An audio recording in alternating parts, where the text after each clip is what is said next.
All right, everyone, welcome to AFC Game by Game. Tonight, doing another Google Hangout, and we're going to be discussing a few topics. First of all, the Zagreb loss in midweek. Chelsea game tomorrow, which is just, 14 hours, 45 minutes away, roughly. So that's coming up fairly sharpish. And as usual, I'm joined with tonight's guest, Ali Arsenal. Ali, you were getting ripped in the comments for the previous couple of videos. I think they're starting to take a bit of a dislike to you. How are you going to respond following that? I don't need to. I think most of the comments were about the fact that I said that Ramsey about my Cazorla and Ramsey comments. I think Cazorla, I think pretty much everyone's like on the same page as me now after the Zagreb performance. I wouldn't count it, Ali. I really would not count on it. Why? Because you know the people in the YouTube comments, they can be ruthless. Well, yeah, but I mean, if I was just gonna say like the normal stuff that everyone says, and it wouldn't be much of a hangout anyway. It's not much of a discussion. It's all about creating debate here at AFC Game by Game. That's what we love, a bit of debate, a bit of light-hearted banter. And tonight we're going to be discussing, like I mentioned, the Zagreb loss, and I think we'll kick it off with that topic. Obviously, Ali, banter aside, getting on to what was a shocking defeat in midweek, which was just unexplainable from Arsenal, really. 6 changes in our first game of the Champions League in a group where we've got away trips to the likes of Olympiacos and Bayern Munich. Not to mention we've got Bayern Munich at home as well. The worst possible way to start our Champions League campaign. Does it show a lack of ambition from Arsenal, or simply were we not good enough on the night? I think the latter, because I think Mo said something that was actually pretty clever, that West Ham did the same thing before the season started, and they deliberately played a really bad team in the Europa League because their main focus was to beat us at our place, and they succeeded in doing that. And the only reason their Europa League exit isn't being talked about is because they actually succeeded in what they actually wanted to do. And with our team selection, I mean, it was pretty obvious that we thought 2 things. One was that Dinamo Zagreb was there for the taking, and that our B team could beat them.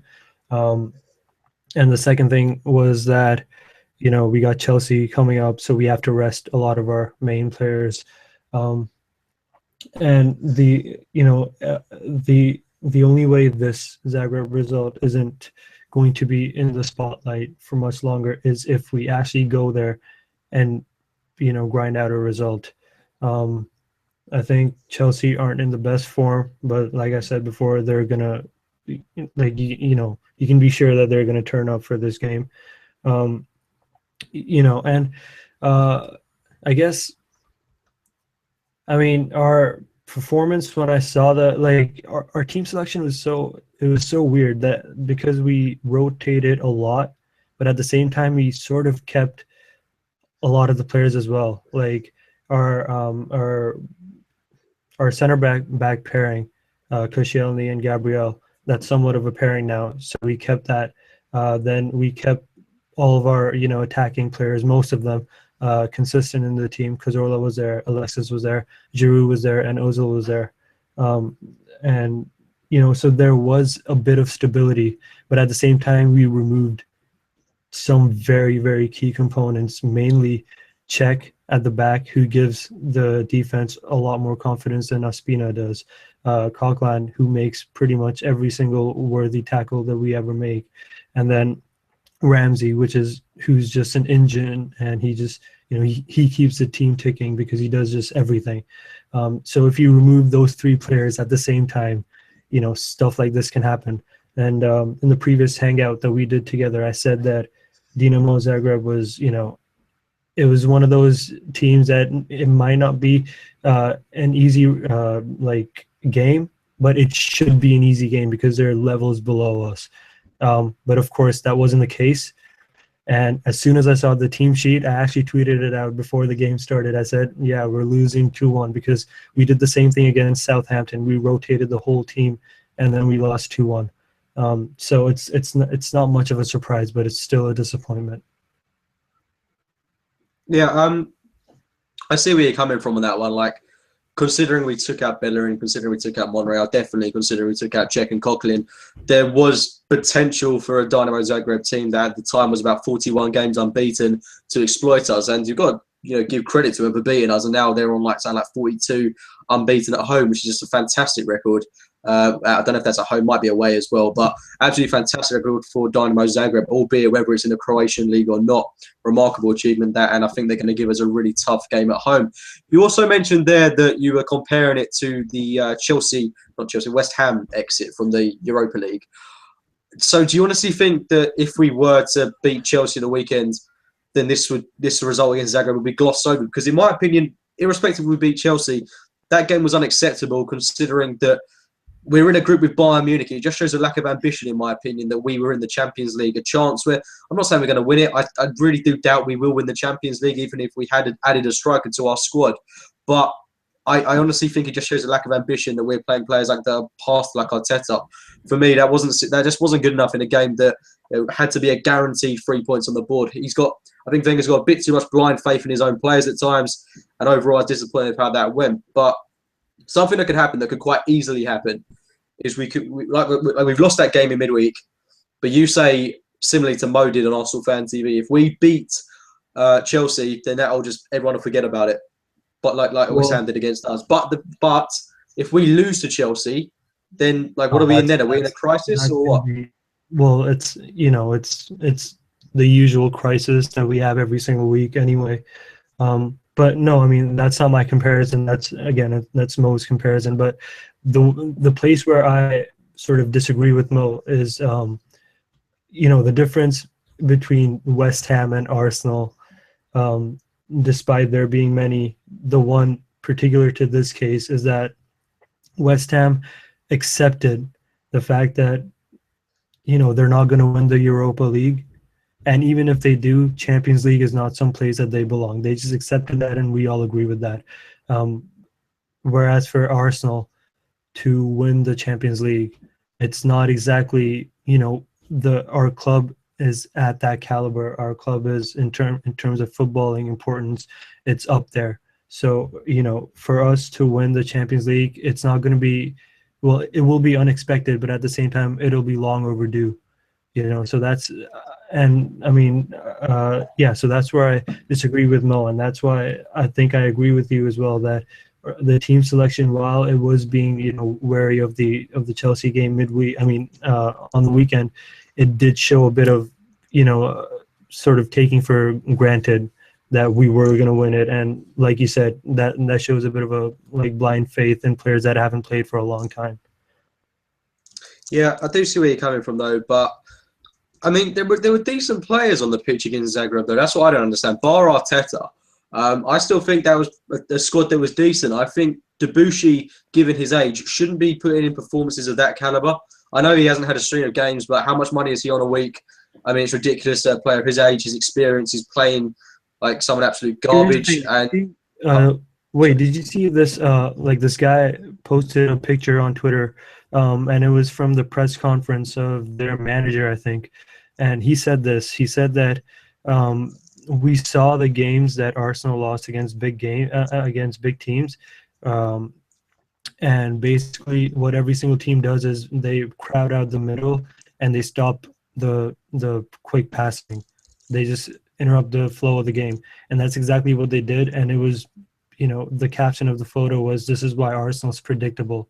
So, I think regardless of the caliber of players, obviously our B team could at least compete with their first team. But at the same time, that doesn't excuse how predictable we are. How we only. The thing is, I will just say we are predictable in how we play, but we played like that for absolutely ages. People know what to expect from us. We do play a lot of left to right passing. It is massively frustrating from Arsenal at times in the way that we move the ball. But I firmly believe that if we had the players that our first team squad that should have played, then we would have been able to outpass Zagreb. And no matter how much they flood the midfield, we've got better quality on the pitch that should be able to bombard that Zagreb defence. And the fact that we didn't score until Walcott came on is just pathetic, in my opinion. We had Alexis Sanchez on, we had Ozil on. You said that the players that we put out were still good enough, though. Yeah, You know, but I know what you're saying, but I mean, this is Zagreb. Like we, I know, our but at the B same squad time, should. look. If any team shows any sort of tactical, nous, and they know how to stop the quick flow, then I think any team could give us trouble. That's exactly why we always come unstuck against teams like Stoke, even though we're clearly a better squad than them. They just know how to unsettle us. And if any team can figure that out, I think they can give us troubles. And I think this is where we miss players like Wilshere, because he's the player that does something unpredictable at Arsenal. And the same goes for Welbeck, really. Players that drive at the heart of the defence and make it difficult for other teams. At the moment, it's evidenced by trying to force Ramsey, Cazorla, and Ozil into the same team. That naturally we're going to be passing the ball a lot with no real cutting edge to it, and that's just kind of been evidenced in our play for the majority of this season. I think we do miss Wilshere at this moment in time. I think we're missing Welbeck, and I actually think we are missing that impact that Rosicky gives us in the final 20 minutes of some games. But I mean, just touching back on that Zagreb defeat, Again, yeah, it's still Zagreb. We should be able to beat them even with those injuries. The only real, I will, like, I know I sound a bit contradictory, but I still do think the team that we had out should be enough to see off Dynamo Zagreb. Bar Arteta, who, like, I don't know why he played. Like, and relating back to the transfer market, if we'd have brought in Schneiderlin, Bender, Wanyama, Vidal, we could have had someone of that caliber lining up on Wednesday night alongside. If we were going to play a bit more defensively, you could have Vidal and Coquelin, or Schneiderlin and Coquelin, rest Coquelin, play Cazorla alongside Schneiderlin, something like that. But I'm way in over my head thinking about stuff like that, considering it's not even realistic. But it's just, it just shows. Forward to, like, we both know that this isn't, like, we should have won that, or we should have got a result at all. But okay, we're like, nothing we say is going to justify that. But what I'm looking forward to is the next Champions League game week that has obviously us and Olympiacos, but also Dinamo Zagreb and Bayern Munich. Like that game, I want to see who comes out on top. Is that a Bayern Munich or is it a Zagreb? I'll have to check that, but I think it's Bayern Munich away. Right, if it's at Bayern, I think we can kind of get Bayern. That's the difference between us and Bayern. I think that Bayern will comfortably see off Zagreb, whereas we can't. And if Bayern Munich beat Zagreb comfortably by like 2 or 3-0, and we beat Olympiacos, make us look so bad. Yeah, I know, but it will probably happen. Like let's not like pony around here. They probably will beat them by a considerable amount of goals. And let's just say we do beat Olympiacos. 2-0, 2 or 3-0. That's realistic. We'll be back into second in the group, pretty much.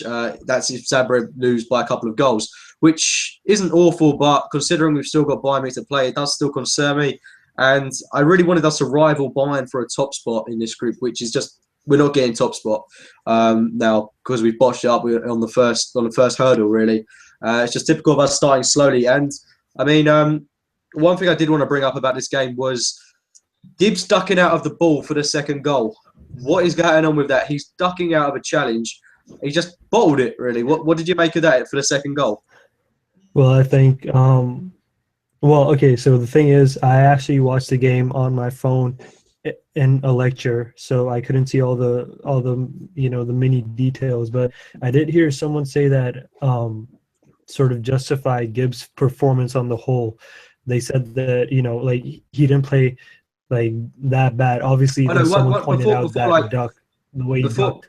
Before we lay into him for that duck, I thought Gibbs had a decent game. I think a lot of people are unnecessarily criticising him and judging him on that one decision, which was a game-costing decision.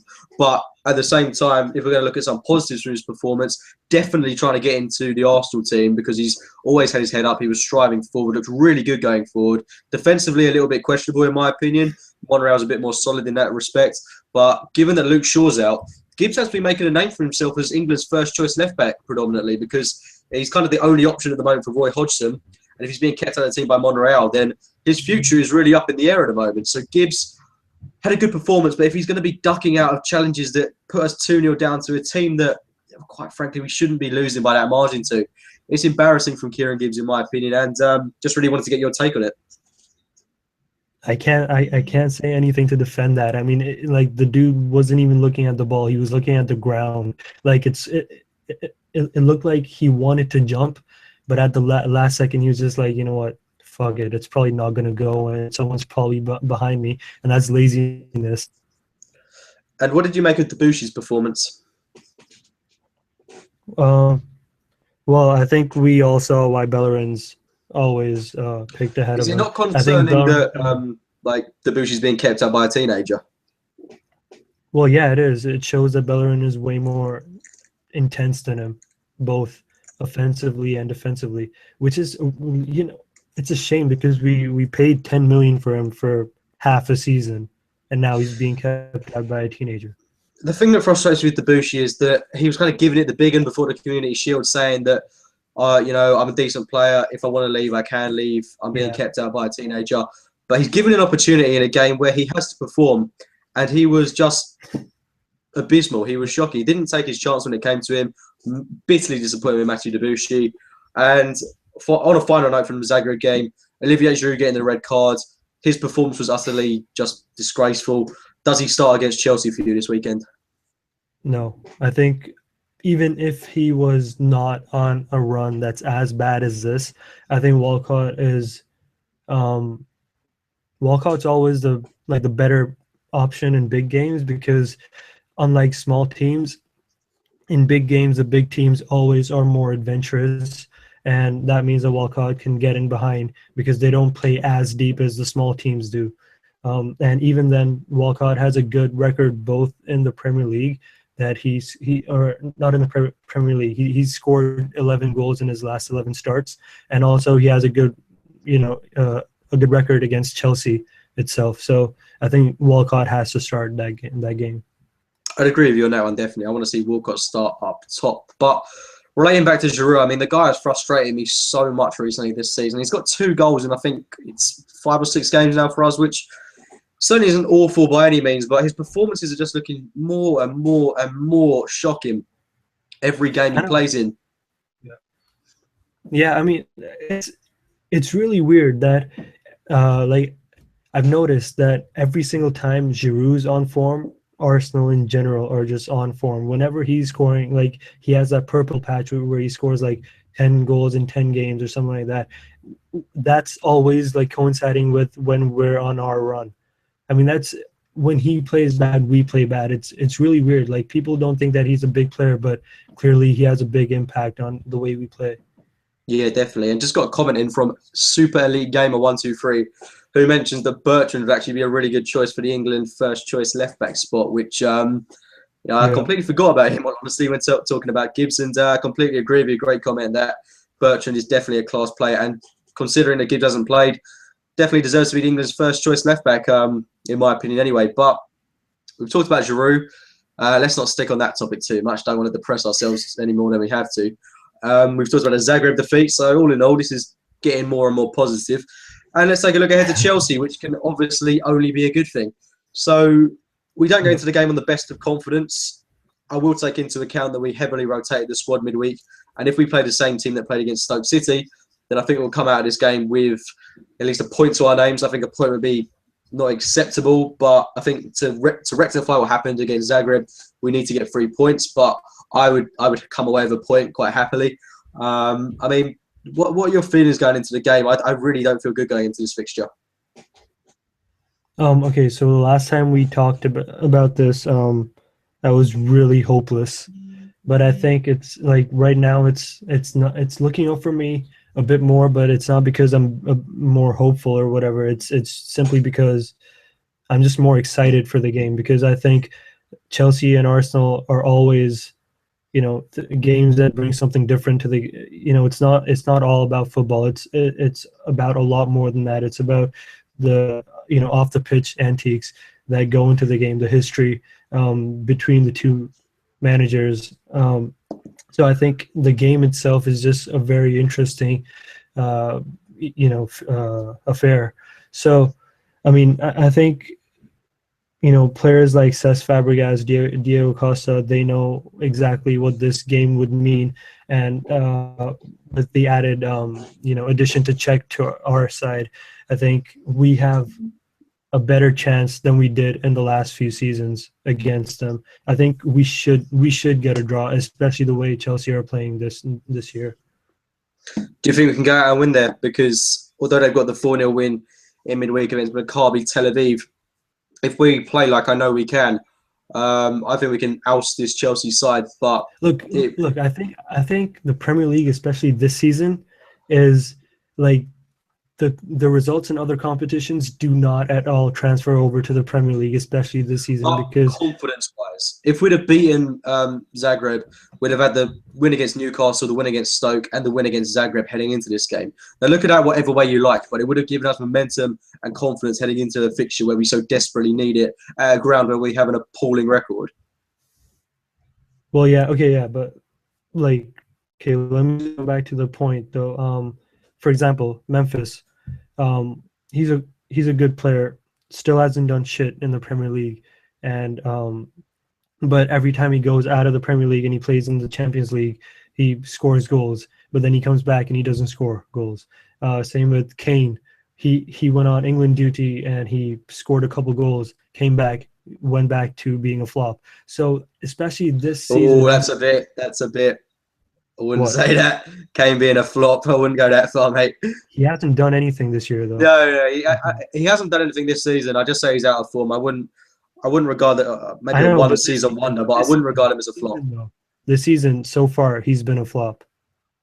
I think if you're going to use the word flop, you've got to label it as someone that's like been bought in for a load of million, had high expectations. There were no expectations for Kane last season, so to call him a flop, even though he's Spurs up, it's a bit harsh. But this season, though, there were expectations, and he's flopped on the expectations that he got for this season. Let's leave it at that. All right, so there you go. So no, the point is that this season the Premier League is just so competitive that the results don't exactly transfer over. But that being said, this is Chelsea versus Arsenal. I wouldn't be surprised if a result goes against us. But at the same time, like I said, this year we have a better chance than we did the previous few seasons. I mean, the game in midweek, although it was a loss, it was a terrible defeat. That could stoke us up in a way to, maybe bouncing back and getting 3 points. I mean, that is wishful thinking on my behalf. But honestly, is there a better chance to beat Chelsea that we've had in the past couple of seasons? Apart from beating a Kazakhstani or Israeli side or whatever by 4-0, what have Chelsea done this season? They are there for the taking. If we don't score a goal past this Chelsea defence, serious questions have to be asked. I mean, Cahill, almost said Cahill, he's pretty slow this season. The same goes for John Terry. Ivanovic, if he plays, then we've really, really got to exploit that. Azpilicueta is their only consistently performing well defender at the moment. So we've got to get a goal. We've got to get Walker in behind the lines. I mean, what team? Pace. We need pace, and we need to target Ivanovic. You mentioned pace. I want. If Chamberlain hadn't been so crap in midweek, I'd have 110% had him on the team sheet.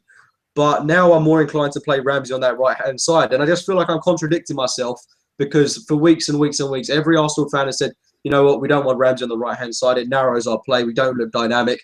Chamberlain has to start there. Chamberlain has an awful game against Zagreb.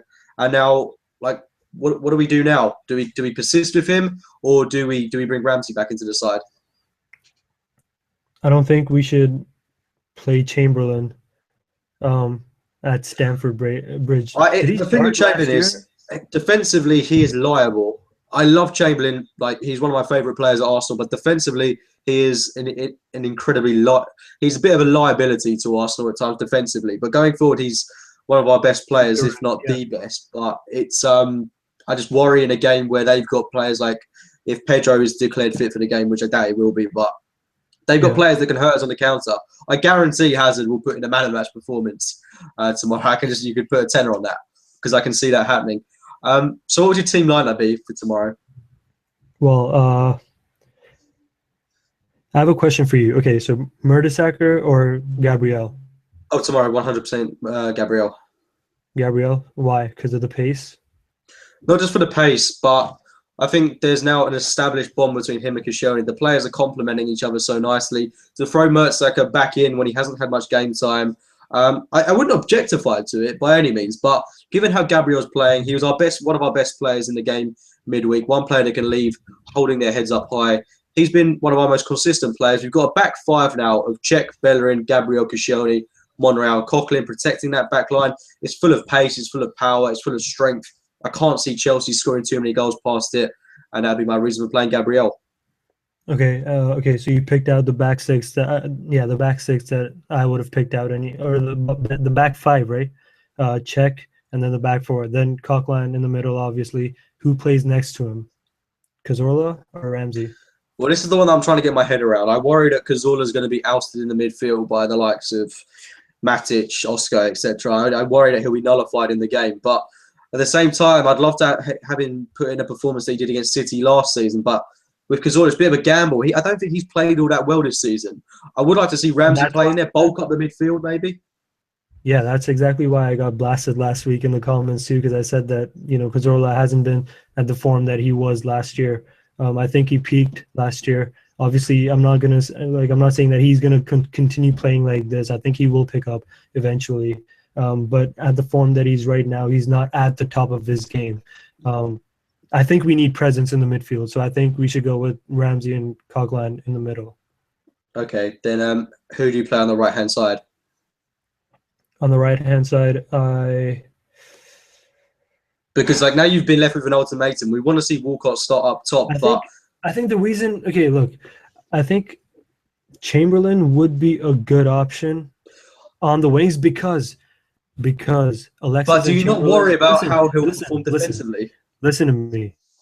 All right. Okay. Pretty well, but listen to me. I think players like Ivanovic and especially Terry and Cahill, they are so vulnerable when you have direct players coming, just running straight at them. Chamberlain and Alexis are the two most direct players in our team. I think they will give their fullbacks so much trouble, and then Walcott in the middle will give Terry and Cahill so much trouble. So I think that could be a viable option. I do worry on the defensive side of things, though, because you look at the goal that we conceded for the first one in Croatia. That originated from our right-hand flank. Chamberlain way out of position, Debussy also out of position. I know that those two probably won't start the game together, but they've got Hazard on their left side of the pitch, attacking our right side. So although he's been off form, let's not doubt his world-class ability. I do somewhat worry about Chamberlain starting the game, and if Bellerin can that's two very young players playing on the right-hand side against a very talented footballer. And not to mention they've got Azpilicueta behind him. So very pacey going forward, very skillful. And I do worry slightly about that. But then again, I do worry about Ramsey playing there because it kind of neutralises an area of the pitch where where we get our most profit from the game, I would say. So what's your choice then? What's your choice? Well, if I'm being honest, I think I'd like to see Cazorla play that little bit deeper and then play Ramsey on the right-hand side. But again, you can argue it both ways. I'd be more than happy if Ramsey started, then Chamberlain started on the right. I love Chamberlain, and I just want to see him do well. I remember the goal he got against Chelsea, and he put in a fantastic performance in the Community Shield. That was a really intense game, and I know a lot of people don't say that means anything, but it was a really intense encounter. Both teams really going out for it. And we came over a good victory that day. And if we're going to take some belief from that game, then I think that's one aspect that we can take going into the game tomorrow. But it's a big positive that Chamberlain can take. And I wouldn't object to him starting, but he does need to be putting in a better performance than the one he did in midweek. It's an opportunity for him to bounce back, really, like Giroud did when he played against Monaco last season and got the goal against Everton. That could be a similar comparison for what Chamberlain could do this weekend. Yep. Also, Courtois is injured, so Begovic is going to be in goal. Pedro is gone. William is Pedro is I think Pedro's a doubt. He may still be on the bench or something for them. I saw a few big Chelsea accounts saying that it's confirmed that he's not going to play. If anything, that just makes me more worried. I don't know why. Well, but also, yeah, William's gone as well. So, that just makes me even more worried issues as well. They've got their defensive problems. So going forward, I don't think we've got too much to deal with. We've got an off-form Hazard. We've got who's going to turn up. Let's be honest. we've got a vacant Cesc Fabregas who's going to bang a hat trick of assists. You've got Diego Costa, who's not really done much this season, but he can guarantee he'll score at least 5. So what are you going for? What in Score terms line. of score prediction? Can Chelsea top 6-0? I suppose that's the big question. Oh, we're being very negative in this, aren't we? Like, we should be a bit more I'm positive. not. I'm trying to bring up positives, but I know you are. I bring know. it I'm down, sorry. bro. I'm sorry. Okay. Score predictions. I would take a 0-0, but if we can come away with what I think we're capable of, with a 1-0, anything beyond that would be like Amazing. sonic. It'd be absolute superb if we could get a result that's better than 1-0. But I'd happily take 1-0. Regarding the rest of the team, though, we're just talking about the right-hand side of the pitch. Do you think the rest of it picks itself, Ozil, Sanchez, Walcott? Obviously, yeah. There's no. What are you expecting from Ozil in this game? Because he was bitterly disappointing in midweek. How are you expecting him to perform when he's got runners beyond him? If we do play Chamberlain, Walcott, Sanchez, no excuses for the players he's got in front of him. I don't see the reason why people try to pick out individual performances in games that just the whole team performs like absolutely shit. I think Ozil was just as bad as everyone else. So saying that he was bad in midweek, I don't think it makes much of a difference because the whole team wasn't playing. He was, but I mean, wait, Ali, we paid 42.5 million quid for him, and he couldn't string 2 passes together throughout the match. He does do good subtle things throughout the game, but even in a game against Zagreb, I don't care that he's a player that doesn't work hard or whatever. I want to see a little bit more effort from him on the pitch. I want him to be reflecting what I'm not expecting him to live up to what Alexis Sanchez does in terms of work rate, but I just want to see a bit more anticipation. I want to see a bit more ambition from him. I want him to look like he's actually interested in the match. I know that's I know how many people are going to say that he's a subtle player. He does watch the game and watch Ozil when you'll watch the game unravel all that stuff. We see all these things that he does and all. Yeah, I mean, I don't care if he kicks the ball does some little fancy posh back heel or whatever. I just wanted to do honestly, something decent on the pitch. I don't know how to predict how he's going to play. I think he can have either end of a spectrum kind of a performance. He can be either completely dire or pull off some really amazing passes. With Ozil, I want him to do better than anyone else at the club. I really do. I just want him to have a proper world-class performance where he's untouchable in a game. That's more than I want from him. But I don't think the issue is, I think ever since he's been in the Premier League, he's failed to make a statement. I think Walcott up front is going to help him a lot. Also, you got to remember, last time, did we play Coquelin last time against Chelsea? In the Community Shield. Yeah, and then we won that, but in the league. I don't think we played. At home, I think we did. We did at home, but not away. Oh, yeah. So this time away, we're going with an amazing goalkeeper, Coquelin in the middle, and Walcott and Ozil, that partnership. So I think this year it's looking a lot more better. Yeah, 3 out of 4 of those players that you mentioned didn't even line up in midweek. So if anything, that's going to give us some belief going into the game. But it's an opportunity for us to respond. I just hope that we seize the opportunity that we've got ahead of us. And I do worry that if we lose, then it allows Chelsea back into the title race. It gives them more belief. It could kickstart their season. The thought of losing 2-0 away at the Bridge and Chelsea getting back into the title race is just horrible. If we beat them, we can put them into the relegation zone. That would be. But that's an incentive. If we beat them, we end their title march because City should beat West Ham, and then they'll go saying like how many points? They go 14 points behind City or saying. So there's no way they're getting that back on City. So they'll be out of the title race. Crazy things have happened, but it would look like they're out of the race. But I think it'll be very difficult for us to beat them, no matter how poorly they've been. Given that they're only on 4 points in the league, this is Chelsea versus Arsenal. It's going to be a completely different game to what we see from both sides. Let's hope Arsenal turn up on the day. Ali, on a final note, what is your score prediction going into the game? 2-2. Oh, I'm not expecting that many goals. I'm going to go for I'm going to be ambitious and say a 1-0 win to Arsenal. I'm really hoping we can pull this off, but it's going to be really difficult. There are 14 hours and 4 minutes to go until kickoff. Dude, I gotta wake up at 7:45 a.m. I gotta wake up before 12:45, man. That's a struggle on its own. But it's. I'm not looking forward to tomorrow by any means. But if we can pull it off, that'll just cap off my season really. And hopefully we can rival City for this title because we're like the only club up there that doing it at the moment, apart from Leicester. So let's hope we can do something. It's a big weekend for us. Ali, I hope I haven't been too harsh on you in the comments this week. And thanks to everyone that's tuned in as usual. Make sure to follow Ali on Twitter at Ali Arsenal, ALEE Arsenal. I'm sure you know how to spell Arsenal. But yeah, once again, Ali, thank you for coming on. Massively do appreciate that. Let's hope we can go to tomorrow's game and come away with 3 points. Thanks to everyone that's watched. Like the video if you've enjoyed it. Speak to you soon.